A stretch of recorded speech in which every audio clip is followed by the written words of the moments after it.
રાજ્યમાં સતત બીજા દિવસે ભારે વરસાદને પગલે જનજીવન સુરક્ષિત રાખવા સરકાર અને પોલીસ તંત્ર સક્રિય બન્યા છે। આ અંગે state emergency operation centre Gandhinagar ખાતે રાહત commissioner Gaurang Makwana, revenue principal secretary Jayanti Ravi અને રાજ્યના ડીજીપી જીએસ મલિકની ઉપસ્થિતિમાં એક ઉચ્ચસ્તરીય બેઠક યોજાઈ હતી।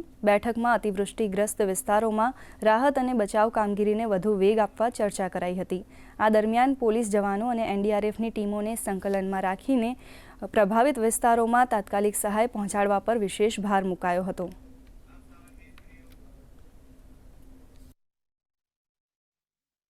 વલસાડ જિલ્લામાં વરસાદનું પ્રમાણ હમણાં ઘટ્યું છે અને સાથે સાથે નવસારી જિલ્લામાં પણ વરસાદનું પ્રમાણ હાલ ઘટ્યું છે। રેસ્ક્યુની કામગીરી ચાલુ છે।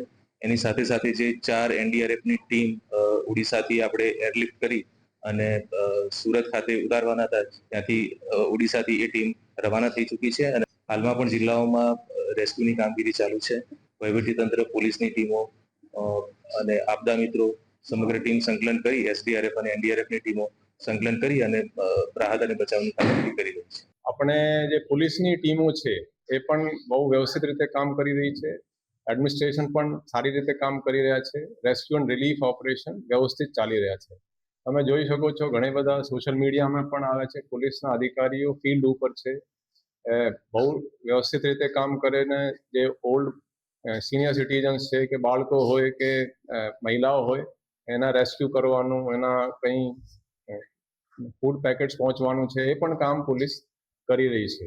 અહીંયા આજે એસેસ કર્યા, ધીરે ધીરે અત્યારે રેનફોલ ઓછું થઈ રહ્યો છે અને સ્થિતિ ઇમ્પ્રૂવ થઈ રહી છે। આપણે ડિપ્લોયમેન્ટની દ્રષ્ટિએ કુલ 11 કંપનીઓ એસડીઆરએફની આ કામે છે। એક કંપનીમાં 3 ટીમ્સ હોય છે અને એનડીઆરએફની 10 ટીમો છે, આખા ગુજરાતમાં ડિપ્લોયડ છે। અને ગઈકાલે આપણે 2 કંપનીઓ એસઆરપીની એક્સ્ટ્રા મોકલી હતી વલસાડ અને 2 કંપની નવસારી। તમામે વ્યવસ્થિત રીતે કામ કર્યા છે।